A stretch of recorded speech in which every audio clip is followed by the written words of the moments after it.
I don't think it's any surprise as a pastor to revel in preaching in front of a large crowd. The largest crowd that I've ever spoken in front of was 16,000 people.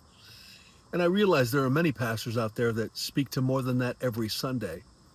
And while I've loved every opportunity speaking, whether it's in front of 20 people or 16,000, if you're a young minister, and maybe even if you're an old minister, you may not have figured this out. So I'm hoping that this gives you something to chew on and think about. As much fun as enjoyable as it has been to preach in front of thousands, to see the gospel at work, to yes, entertain, to have conviction fall, to feel anointed, and I love all of it. Here's the little secret. There's far more joy in leading one person to Christ outside the church than inside the church speaking to thousands.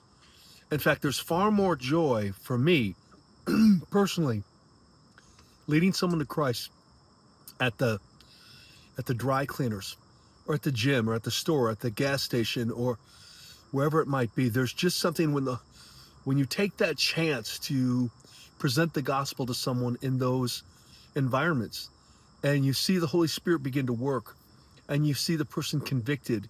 They might even tear up, but they pray the prayer of salvation. And then you might give them your information to help them be discipled. That is by far a greater rush than stepping off stage and seeing 200 people come forward in an altar call. I can't explain to you why. It just is. And for many of the pastors that I've shared this with, they agree. Say, yeah, it's great preaching in front of 100, in front of 100,000. It's great seeing people come to Christ and respond to an altar call.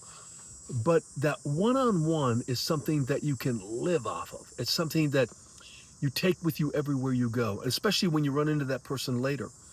But the joy that it gives you, and that's why I tell people all the time, I give and I witness outside of church because I'm selfish.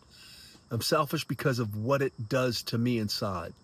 There's no greater feeling than giving things away, and there's no even greater feeling than sharing the gospel outside of church.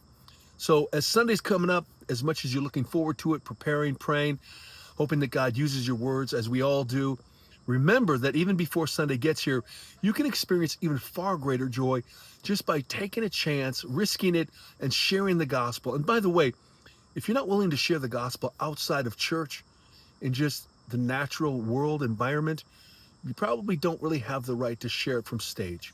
Think about it. If you want more insight, reach out to me and say subscribe at heckman@generations.com.